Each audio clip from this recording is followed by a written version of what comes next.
If you're watching this video on the NES YouTube channel, there's more information and useful links in the description below. So, hello everybody, it's nice to see you all here today. Let me introduce myself. My name is Eleanor Lochrie, and my colleague Isabel and I are here to talk to you today about the Knowledge Network Digital Library and the resources that are available to support your learning. So we have some learning outcomes for today. By the end of this session, you'll all know what you need to do to register for an NHS Scotland Open Athens username. We do mention this a lot. This is the magic thing that you need in order to access all of our subscription content. You'll be able to use the Knowledge Network to find overviews of topics and information to share with patients. And you'll be able to use Knowledge Network Library Search to find ebooks, e-journals and articles. You'll also be able to access good practice for personal and professional development. And at the end of the session, we'll point you in the direction of further support, training, e-learning and videos if you want to improve your skills. So starting off with this question about what is the Knowledge Network? What is it that you're all here to learn about today? Well, the Knowledge Network is a digital library for health and care staff in Scotland.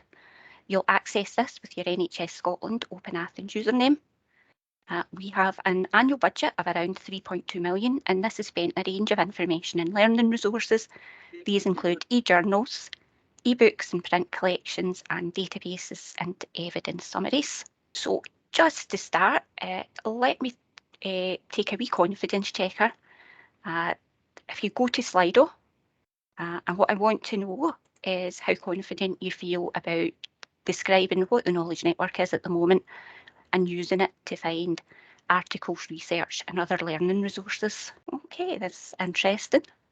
Just give an extra minute to let people vote. Okay, and it sounds like most people feel that they are prepared to learn a wee bit more about the Knowledge Network today, so that's good to hear. These votes still coming in. Okay, so the thing that you really need before you start on the Knowledge Network is this Open Athens username that we're talking about. There is a simple online form for you to fill in. If you use a work email address when registering, it simplifies the process and it should help you get your account details that little bit quicker. Once you register, it can take between 1 to 3 working days to get your activation link out. When you get this activation link, you click on it, you're asked to set your password. That's it sorted, and after that you're able to log in and access all resources. If you don't get this activation link, please first of all check your spam or junk folders, and if it's not there, contact the help desk. Accounts do expire every 2 years, so if you make sure you keep your details up to date, because every 2 years you will be invited to renew your account. And any problems you can contact the Knowledge Services help desk. I'm just going to give a quick live demo so that you can see where the register button is on the Knowledge Network. So from the Knowledge Network homepage, you'll see at the top right hand side, we've got this option for register. And if you click on this, it takes you through to this page here. A few things on this are worth pointing out.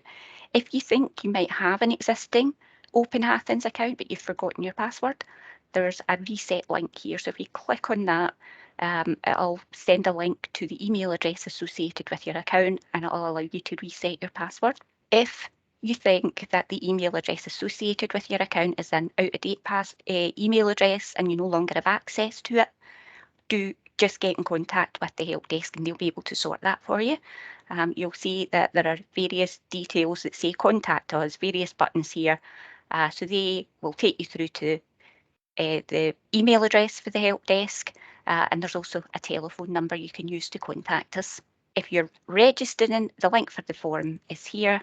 It's a really simple form. You'll be asked to identify whether you're NHS Scotland staff, Scottish Local Authority, or if you're in the third sector, you choose the other option. So the first of the resources that I'm going to tell you about are evidence summaries.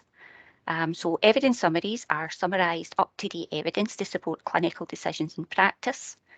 They provide useful overviews of topics, including patient information leaflets. BMJ best practice is suitable for all health and care staff, And you can access this via the Find the Evidence section on the homepage of the Knowledge Network. If you're on NHS Scotland premises, you'll have password-free access. If you're not on NHS premises, you'll be prompted to put in your Open Athens details to access this. So again, if I just jump over to the Knowledge Network and go to the homepage from here, you'll see here's the Find the Evidence section. So Find the Evidence is about answering a question at the point of care based on up-to-date research and guidelines. So point of care meaning at or near an interaction with a patient. Your summaries of evidence are designed to get you to the accurate and reliable information you need as quickly as possible when you have a question. So if I either click on this point of care link or on the logo for BMJ Best Practice, that will take me through to what we call our point of care page. You'll see that there are other evidence summaries here. So we've got Dynamed, the Nursing Reference Centre and the Rehabilitation Reference Centre. These are all provided by an American publisher called EBSCO. I'm going to concentrate on BMJ Best Practice today. This is obviously UK based, so it uses familiar terminology and the drug names we're used to and so on. So what evidence summaries provide are really useful overviews of topics, bringing a variety of resources on a topic or condition together so that they're all easily accessible from one place. Now you'll see when I've clicked on BMJ Best Practice here, it's prompted me to set up a personal account. You don't need to do that. You get access to all of the content in BMJ Best Practice with your Open Athens username. There are two main reasons that people would set up a personal account in BMJ Best Practice. One is because they want access to the mobile app, which gives you access to all of the content offline. The other thing is if you wanted to track your activity on BMJ Best Practice for CPD purposes. I'm just going to accept these cookies, which you will notice rather annoyingly in BMJ Best Practice, every time you move to a new page, it will ask you to accept cookies over and over again. But despite this, it's a really good resource and it's definitely worth your time spending a bit of time looking on BMJ Best Practice and looking at the resources that are available to you. So what you see is this great big search box, and if we type some words into our search box, so if I type something like falls in, you'll see that it will give you some suggestions. And in this case, it's suggesting an assessment of falls in the elderly. Now it takes you through, so you'll see we've got a summary of the topic here. So in BMJ Best Practice, all of the condition pages are set up in this way where you have these headings. And that's designed so you can try and get to the bit of information you want as quickly as possible. All of the condition pages have got an overview summary. And if I scroll down here, what you'll see is that you've got all of your references embedded in the page so that you can see what the recommendations are based on. And where we have access to full text, you can link out so that you can read more. So if I want to know more about this link here, I can click on the full text, I can open it. Here is this article. It's downloaded as a PDF, so I can save it to the location of my choice and read up on that if I'm interested. So it's really useful for just if you've got professional curiosity or if you're going on to further study. Some of the other things in BMJ Best Practice that might be useful, you'll see that under resources, you've got a link to guidelines. So a useful hint in BMJ Best Practice is if you right click and open the link in a new tab, it means that you don't constantly have to hit your back browser button to get back to your main page. So our guidelines here, you've got international guidelines, you've got United Kingdom guidelines at the top, and then North America and so on. So easy place to access guidelines. You'll also see you've got patient leaflets. So if you want to share information with patients from a trusted source, these are available for you to access. And you've also got this link to evidence. So for the most part, when you go into your evidence in your BMJ Best Practice, what it links out to is your Cochrane clinical answers. So again, this is another resource that you can link to all from the one place. So if I search for something else, so if I wanted to search for stroke, again, you'll see here's a list of suggested topics. If I go into overview, just as another example, again, you've got your summary. There's less information in this, but you've got all of your embedded references that you can link out to. And you've got more information about patient leaflets. So you do have that information that you can share with others. So that's your BMJ best practice. The next resource that we're going to show you is our library search. So your library search is a really useful starting point for finding background information and basic research. Searches both print and digital library resources. So, for example, ebooks, e-journals and research articles, as well as physical library items in NHS Scotland libraries. It's really easy to use. There's a relatively simple search functionality. But if you do want to carry out more complicated searches, you also have that option. Again, I'm going to jump over to the live site so that you can see what this looks like in practice.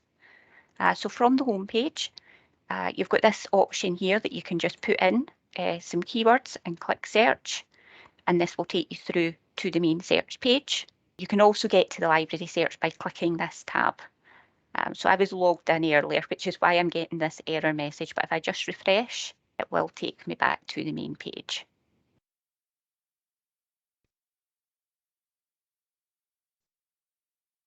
Okay. Again, you can search on library search without signing in. So you can search for material, and if you're on NHS Scotland premises, you'll even be able to access much of the subscription material without actually having to sign in to the service. But I do recommend that you sign in right at the beginning of a search, and there's a couple of reasons for that. One is it just gives you alternatives. So for things like if you want to save results that look interesting to you, you can do that once you're signed in. You can also set up notifications. The main reason that you want to sign in right at the beginning, if you're not on NHS Scotland premises, is it will limit the number of times that you're asked to sign in to different publisher websites as you move across different types of resources. So this is our main library search here. And the first thing that I'm going to have a search for are books. So you'll see under our main big search box, you've got some options here. So I'm going to change all items to books. And I'm now going to search for books that contain my query word anywhere in the record. And I want to look for books about older people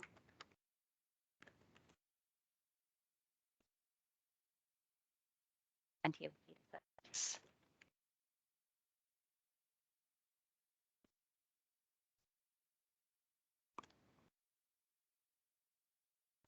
And what you'll see is that's brought up 12 results. So I've put older people and healthcare assistants in inverted commas just because I wanted to search for a phrase. I want these words to appear in my search results together. So I've got 12 results. What you'll see is underneath this care home handbook is this link that says online access. And if I click on this, it will take me out. Again, because I was here earlier, I'm getting this error message. But if I refresh, it will take me to this page. So this is what you'll be looking at if you're looking at an ebook, and you've got a few different options for accessing. So one of these is that you can just read online. So if you click on that, you can read as much as you want as long as you're connected to the internet. You can also download up to 94 pages as a PDF. And if I scroll down here, you'll see here are the various chapters. It'll tell you how many pages there are, and you can click on download PDF to get a PDF of that particular chapter. The final option you have is to download as a book. If any of you use your public library ebook service, this works in exactly the same way. So you need something called Adobe Digital Editions. And what that does is it authenticates for 21 days. So it will download a file. For these 21 days, you'll be able to open and read. And then at the end of the 21 days, when you go to try and open it, it'll tell you that your time has run out, and you would then need to come back into the library search and borrow the book again if you want to do that. So that's ebooks. That's very easy to access these via your library search. The other thing you might want to access is your journal search. So if I look, there's a few options here at the top. So our evidence and guidance would take you back to the BMJ best practice that we looked at earlier. My journal search option takes me to this A to Z. So you can browse through your journals, but we do have an awful lot of them. So I would recommend that you put in a keyword here to search. So I'm going to try dementia. How many journals do we have on the topic of dementia? And we've got 15. So again, I can click on this online access and it will take me to the publisher's website. But for journals, I do recommend that you click on the title. What that does is it takes you to the item record. And this item record tells me that full text is available at Sage, but it also tells me what's available. So we can see this journal is available from 2002 right up to the latest issue. Occasionally you will see journals where our access to it stopped in 2019, say. So if you click and you have a quick look at the item record, it means that you know exactly what you can have access to. To access the journal, I click on Sage, and again it takes me to the external platform. There's the latest issue. If I want to see what's in it, I would click on that. It takes me through to a list of all of the articles in that particular issue. And if I want to read online, I would click the title. If I want to download the PDF, I would just click on this PDF option.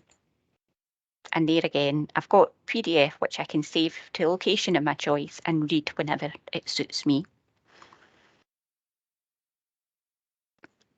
Okay, so the last type of search that we're going to look at on your library search, we're going to search right across all content on all NHS Scotland subscription content.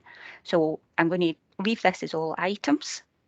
And this time I'm going to search for healthcare support workers.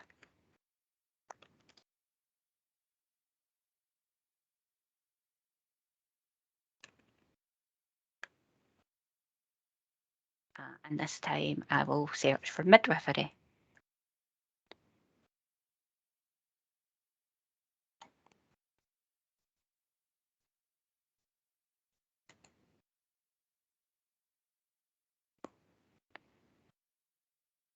Okay, so that's 455 results, which we have, which is quite a lot. And you'll see that there are also these filters that run down the left-hand side of the screen. So the two filters that you use most often is if you want to limit just to full text online. And you'll see that these 455 results include things as far back as 1996. So I only want to search in the last 5 years. So if I limit, you'll see there are a range of other filters here down. So if you're looking for physical library items, you can limit to the library which is closest to you. You can limit by author, journal title, subject, by the publisher providing access, and also by language. So if you particularly wanted to find that one book in German, you can do that. When you're ready, you click on Apply Filters.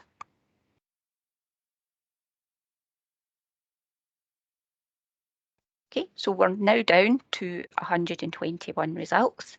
And I mentioned earlier that you can save favourites once you're signed into your account. So you'll see next to each of these results, there's a pin. And if you click on that, it goes into your favourites folder.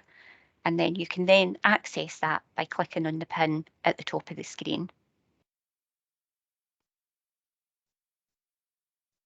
Okay, so there are a huge amount of resources on the Knowledge Network, and today we're just giving you a quick look at what we think would be of most interest to you. But there are definitely other resources worth looking at. We'll try and have a quick look at good practice in just a moment. This is a useful resource for personal and professional development and includes study skills, leadership resources, time management, and a range of other topics. If you're thinking about doing more complicated searches or going into further study, we have a range of databases that will be useful to you. These include CINAHL and Medline. I would say if you want to learn more about these resources, I'd recommend you request a one-to-one webinar and we'll tell you more about how you can do that at the end of this session. For anybody who is working in estates and facilities, Barber is a really good source. Includes health and safety information and things like British standards. You can also link to NHS Scotland subscription content using Google Scholar. You do this by adding library links, and we do have a search tips sway which advises on when to use Google and Google Scholar. So Isabel's going to put the link for this in the chat for anybody who's interested. So we are going to quickly dive back over to the Knowledge Network, and we're going to tell you how to access good practice.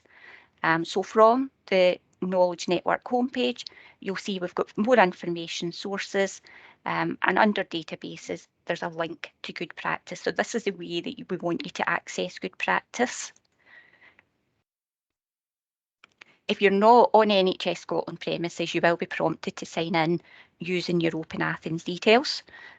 So we're on the homepage of good practice here, and this gives you an idea of the different types of content that's available. So we've got things like body language, how to delegate, handling difficult conversations. There's lots of leadership information. So it's a range of different things. If you go to the far right, you'll see that we have these playlists. So each of these takes you to a range of topics which have been collated on a particular topic. So you'll see we've got working from home, people management, writing skills, study skills. As you can imagine, working from home is a really popular one at the moment. This playlist includes top tips for working from home. The content and good practice includes articles that you can read, exercises you can complete, and videos. So there are some amusing animations here that you can see. Usefully, you also have a guide for how long it takes you to read, watch, or complete these exercises. So if I quickly have a look at study skills, you'll see again, most of these are quick 5-minute items that you can look at, but there are also longer items, usually a skill book, if you have the time to devote to that. Under the personal skills and development, you'll see a range of categories here.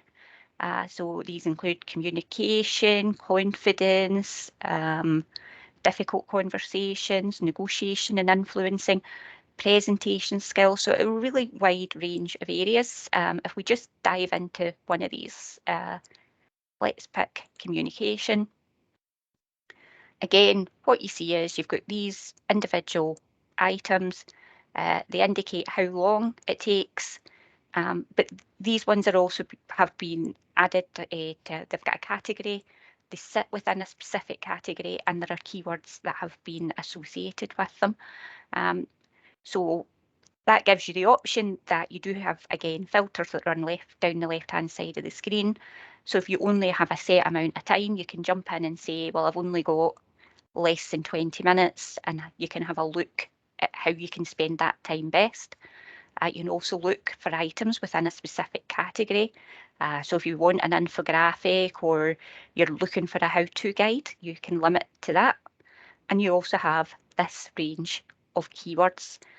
You can also just search using your own keywords. So if you click in at the top and you can search for something, it'll show you what they have on that particular topic.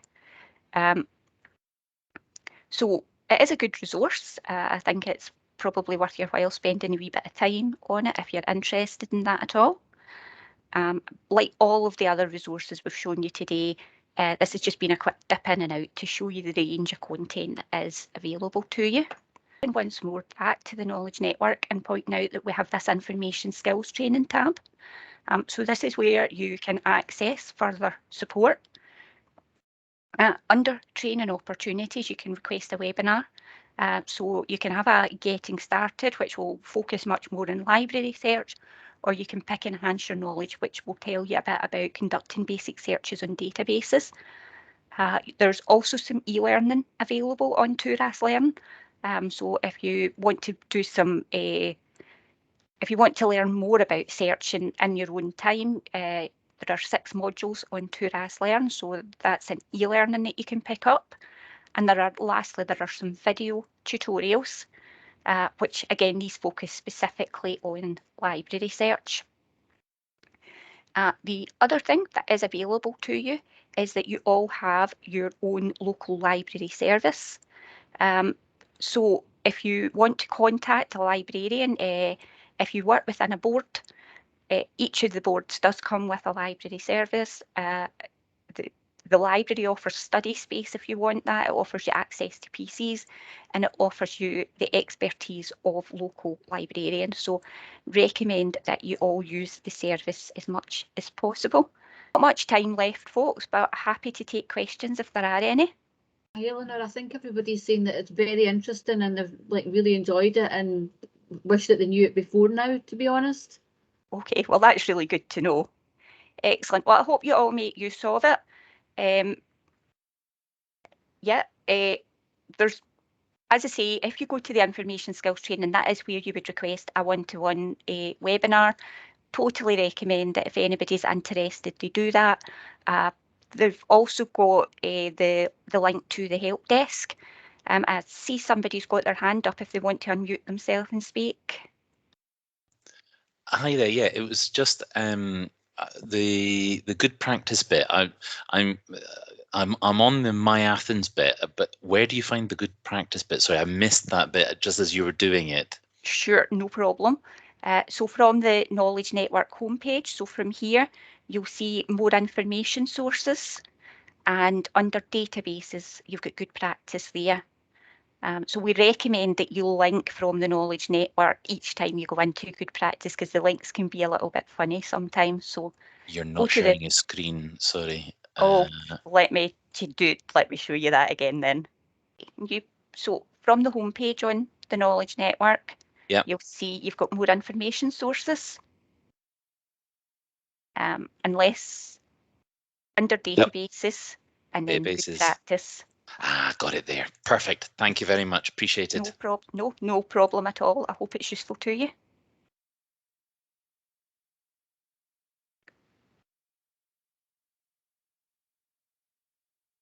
Okay, Vicky, do you have your hand up? Hi, yeah, you mentioned the library access. What if you don't work for a, I'm just wondering, how did you get into that part again, if you wouldn't mind just quickly showing me, and also, how do you get into that if you don't work for the NHS?